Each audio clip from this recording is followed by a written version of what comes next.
Hi, I'm Bunny Cakes and welcome back to my channel. Today I want to talk about getting started in a healthy lifestyle or starting a diet or exercise plan. Recently I've seen several of my friends and several of the people I watch on YouTube talking about what a hard time they're having getting started. And I admit I've had those problems too. Um, and those same problems go hand in hand with keeping at it once you have started. And the best advice I've ever gotten about starting anything is that you just have to put one foot in front of the other. Um, a lot of the time, we have trouble getting started because we make a big deal out of how big it is, how many changes have to happen. And instead of starting with what should be a small list of baby steps, we end up going, well, I have to do this, and then I have to do this, and I have to do this, and I have to do this. And it ends up being this list that fills, a notebook of things that need to be done, and it becomes overwhelming. So to me, in my opinion, and what my advice would be, is to start small. You don't have to, and it won't necessarily work if you, like when you're starting a diet, if you go from eating absolutely anything you want to completely restricting all of that stuff away. And it's not sustainable if you look at it in the sense that diets don't really work the way we're told they do. Um, because how most people diet is they diet until they lose X amount of weight, and then they go right back to eating whatever they want, and then they gain their weight back, and generally more than that. So if you want to be healthy and keep the weight off long term, then you need to make a lifestyle change and long term diet changes instead of going on a short term diet. Um, so what works for me and what I think would work for most people is, okay, I'm not going to start on day one not eating anything that I used to eat. What I might do instead is start to form the habit by going, okay, well, today I'm going to have a salad for lunch, and I'm going to make sure that salad isn't 5,000 calories. And then the next day I'll do that again. And then maybe on day three, I'll go, all right, well, I'm going to have my salad or healthy lunch. And then for dinner, I will make sure that even if it's high calorie, then it's low carb. And you just keep doing that and building out from it. But on top of that, you don't deny yourself, quote unquote, treats.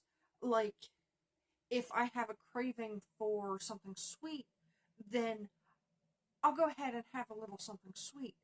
But instead of having a great big bowl of it, then I'll just have like like a half a cereal bowl, or like a little yogurt sized cup full, and try to satisfy myself with that. Or I'll as I've progressed and started doing this, I've found little tricks that work for me. Like if I'm really craving something sweet, I can satisfy that with something sour. So I like to keep on hand those Warheads mouth sprays, and they have some other brands too that I've seen and gotten that work just as well. But I can give myself a few spritzes of those mouth sprays, and it's like less than a carb per spray, and it satisfies my craving for sweet. Or as I mentioned in my what I'm doing to lose weight thing, I've gotten those Dum Dum suckers, and two of those more than satisfies my craving for sweet, unless I want like specifically chocolate or something like that. And they're just a few calories and a few carbs, and it doesn't wreck my whole plan. Another thing you have to start out with the knowledge of is that you are going to mess up. You're going to have setbacks. And you'll remember me saying that from my failures in an option video, because you will have setbacks. There are going to be days where, like, you're going to come home from work and it's time for dinner and you don't feel like cooking, and there's nothing quick and easy that's healthy in the house that you can just like pop into the microwave or whatever, and you haven't got anything pre-made like for meal prep or anything. So you're going to stop on the way home and get a pizza or a burger or something like that, and you're going to eat it. But that's just one setback. That doesn't have to mean, okay, well, that's the end of my diet. You just have to look at that as go, oh, all right, I hit a bump on the road. My next meal, my next dessert or whatever, I'm going to try to go back to the healthy eating. I also don't like to think about foods as either good or bad foods, because I, in my opinion, see that as leading to disordered eating, and I actually have a video coming up talking about that. So it's not cheating. It's just, it's not good food or bad food. It's just a setback in your diet plan, and the best way to handle it is just go, all right, that happened. It's in the past now. I'm gonna stick to the diet better moving forward. My next meal will be a healthy meal, and then you stick to that, and you start to form the habit. Because to me, at least for me, and I think for maybe a lot of people, just like getting sober and breaking food addiction, developing a healthy lifestyle isn't going to ever work unless you're doing it for you and you really want to. But on top of that, just like those things as well, you have to be committed to it. For instance, people who are sober, they get their 6 month and their year and their 10 year and 20 year chips and such. But they do have relapses, and they don't let that stop them from trying again. Well, some people do, but a lot of the time they don't. So there are people who may have 5 or 6 1 year chips or 2 5 year chips or something like that, and it's okay, because relapses happen for people who are alcoholics and drug addicts and food addicts, and it happens for regular people who are just trying to live a healthier lifestyle. And like I said, you can't force yourself to stop enjoying the foods that you liked when you were eating whatever you wanted. You are going to have to accept some restrictions, but that doesn't mean you have to completely cut those foods out. I find a lot of the time when people do want to go on diets and they do want to live a healthier lifestyle, they treat it a lot of the time the same way that alcoholics and drug addicts do, where in order to remain sober, those people have to never have those things again. But when it comes to living a healthy lifestyle, that's not the case. You can have pizza and you can have ice cream. It's just you can't sit there and eat the whole pizza, and you can't sit there and eat the whole tub of ice cream. You just have to teach yourself to be satisfied on smaller quantities and maybe have those things fewer and far between. So yeah, that's how you get started. You just put one foot in front of the other, and you start small. Some people do have a lot of success with cutting, like going basically cold turkey off of junk food and fatty foods and such, but a lot of us can't do that as easily. And sometimes it's because just kind of a lack of willpower, and sometimes it's made hard because our family members still they haven't made the decision to have a healthier lifestyle in regard to food and exercise, or they don't feel the need to, or they don't have a need to. Lucky SOBs. And so they continue to eat junk food in front of us, and it makes us want those things. When it comes to exercise, it's the same thing, and especially with exercise, you have to start small. You're not going to be able to, well, very, very, very few people are going to be able to go from living a sedentary lifestyle to running marathons without dying. for me, like this time around, as I started exercising and moving into things, I started very, very light with um, a physical therapy routine I learned when my back was worse. And I'm still very much dependent on that routine. I've doubled it up, and I am going to start adding weights to it. But most people would find the routine that I'm doing even now, and I have built up to this, they would find it very, very, very beginner level, like maybe even too late to start. But as I've discussed before, I have a lot of back problems and such, so I can't necessarily go out and walk 2 miles and then walk 2 miles back, or even 1 mile. Um, I don't live terribly far from a little park, but at this point, sorry, there's a train. At this point, sorry about that.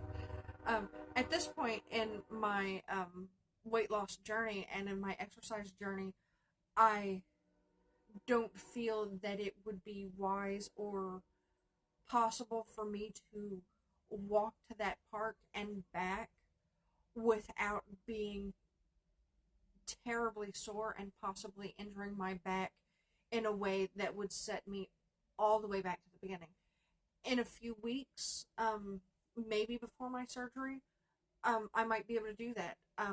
But I might not be able to do that until after I've recovered from my surgery. For that matter, physical injury and surgeries and such also cause us to have setbacks. There may be every chance that post surgery, I have to start all the way back at the beginning so that I don't injure myself. Um, but, you know, food, exercise, whatever, it's all about small steps. It's all about getting started and doing what works best for you. Sometimes you can find plans or talk to people who are in a similar situation to you and figure out something that works for you. Sometimes it's just a matter of trial and error.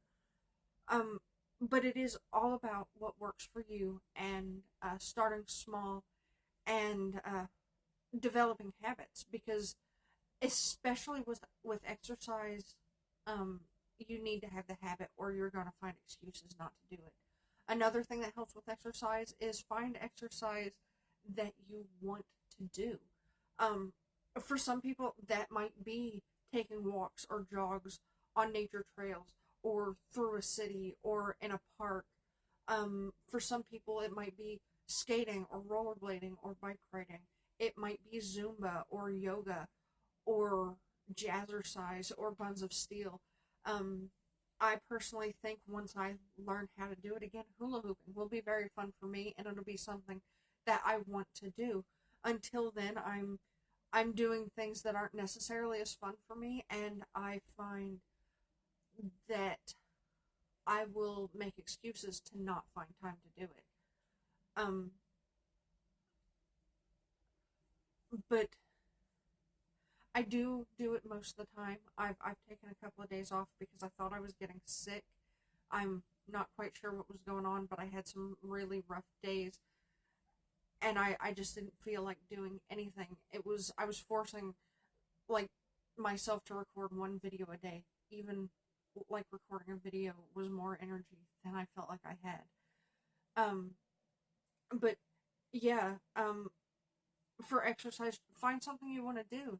When it comes to eating, you're not going to enjoy eating healthy unless you find healthy foods that you like to eat. And that may take some trial and error. It may take learning how to cook, or at the very least, researching restaurants in your area for restaurants that cook healthy food, or researching the restaurants that you already enjoy and seeing what is healthy on their menu. Um, you'll also have to decide, what you want to look at as in regard to being healthy. Do you want to look at calories? Do you want to look at carbs? Because I guarantee you, going low carb for most Americans, and when I say that, I don't mean like super restrictive carb diet, low carb diets like Atkins, where you're just eating, a few carbs a day, but I mean eating like looking up nutritional sites or speaking to a dietitian or nutritionist and seeing what is a healthy level of carbohydrate to eat for a person of your age, height, and weight. Um, I know on average for men, I believe it's 60 carbs a meal, and I tend to go with that because I'm a carb addict. And but it can also, be different kinds of food. Um, I know I used to be a terribly picky eater in regard to vegetables. Like, the only time you would get me to eat a carrot was if it was raw. I hated cooked carrots. Turns out I just hated um, canned carrots. Um, I love to eat sauteed carrots, and I probably put entirely too much butter on them. Text messages. Um, but you have to be open to trying foods, and even if you don't think you like a food because you've had it cooked one way, apparently I'm really popular right now all of a sudden. Um, isn't that the way it is? You're in the middle of doing something and everybody wants to text you. Um, but if you don't like canned kale, maybe try preparing some fresh kale or going somewhere where you can try some fresh kale.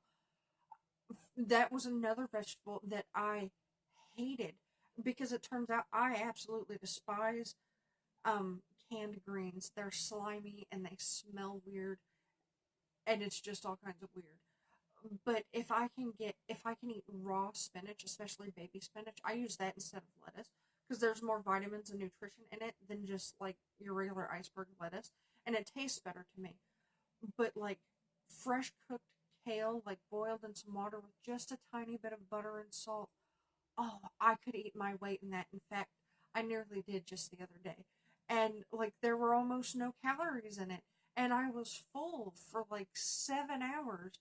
And I didn't need to eat anything else. So I had a really, really good day on my food tracker app. With the exercise that I did that day and the low number of calories, I probably lost a pound that day. I made up for it the next day. Trust. But yeah, it's all about finding what works for you, starting small, and forming habits. And so I'm rambling now, so I'm going to end this. And also, I have a bunch of texts to answer now. So remember to like and subscribe, and check out these videos over here, and check out my booktube channel over here if you're interested in book things. I will also be reviewing some healthy living and diet type books over there very soon. And remember to be strong, smile when you can, and always take care of yourself.